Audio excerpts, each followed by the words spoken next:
मैं जरा आपको यह बता रहा हूं कि खालिक और मखलूक का फर्क समझ में आए।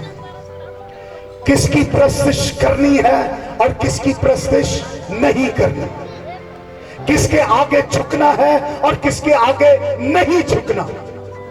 यशाया की किताब और उसका बाब 44 निकाल लीजिए जल्दी से मेरे साथ, मैं ही आपके लिए पढ़ दूंगा।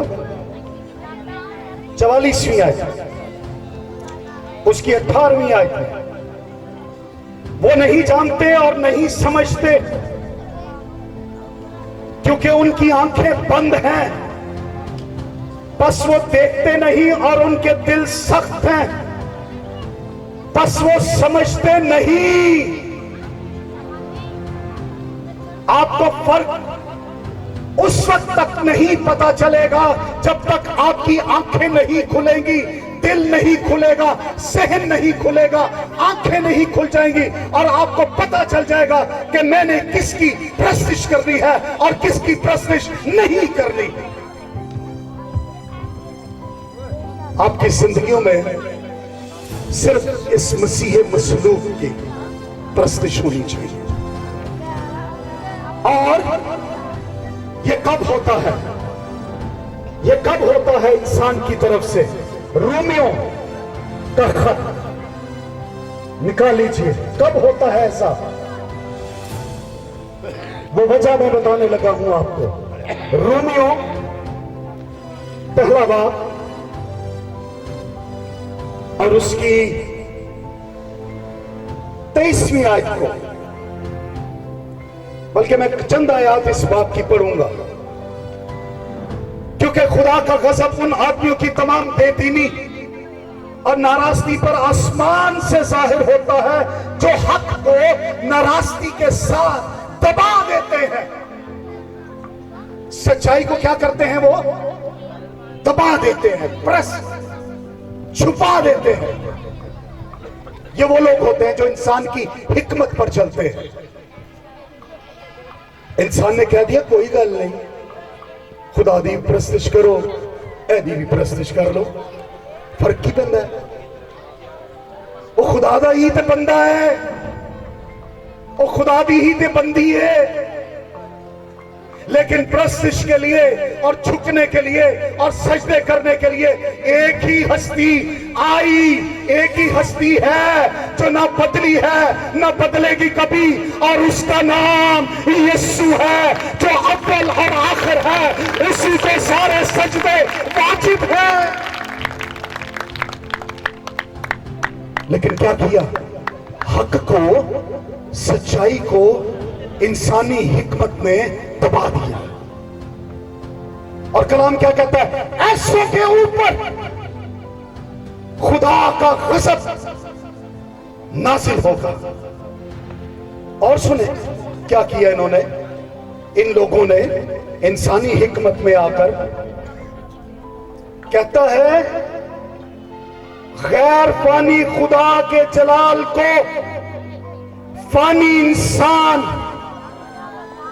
गैर फानी खुदा के जलाल को, यानी कि जलाल खुदा का और इंसान और परिंदों और चिपाओं और कीड़े मकोड़ों की सूरत में बदल डाला।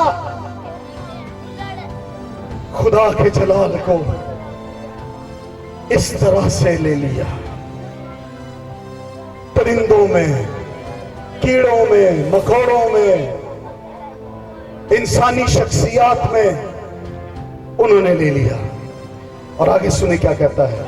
इस वास्ते खुदा ने उनके दिलों की ख्वाहिशों के मुताबिक उन्हें नापाकी में छोड़ दिया। आज मैं ये दे रहा हूं कि आपने इंसानी हिकमत को लेना है या खुदा की? मसीह की जगह पर और कोई शख्स आ नहीं सकता। मसीह के बराबर उसकी खुदाई के लायक और कोई हो नहीं सकता। और ऐसा हुआ, इंसान की हिकमत ने ऐसा किया। जहां खुदा की प्रस्तिश होनी थी वहां पर मखलूक को भी खड़ा कर दिया।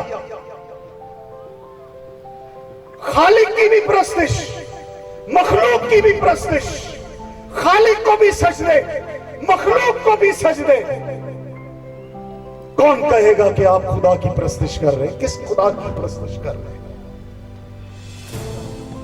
वो की ऐसे नहीं कहता जी, वो ऐसे नहीं कह रहा कि मैं यीशु मसीह के सिवा और कुछ ना जानूंगा। लेकिन इंसान की हिकमत ने क्या किया? खालिक को भी खड़ा कर दिया और मखलूक को भी खड़ा कर दिया। खालिक की भी प्रस्तिश, मखलूक की भी प्रस्तिश, खालिक को भी सजदे और मखलूक को भी प्रस्तिश और सजदे। याद दिला देता हूं आपको बाइबल में से, दानियल की किताब को आपने पढ़ा होगा। दानियल के 3 दोस्त थे जी, हननिया, मिसाइल और असराया। इन तीनों को आग की भट्टी में डाला गया। मैंने सही नाम लिए जी? सदरक मिशक अब्दुन्नजू इसलिए नहीं लेता क्योंकि वो क्या थे जी? बाबलियों के खुदाओं के नाम थे। हम अक्सर बच्चों को ये संडे स्कूल में सदरक मिशक अब्दुन्नजू को आग की भट्टी में डाल दिया गया। आप अपने मुंह में से बाबली खुदाओं के नाम को ले रहे हैं। मैंने कभी भी उनके नाम नहीं लिए अपनी जुबान पर।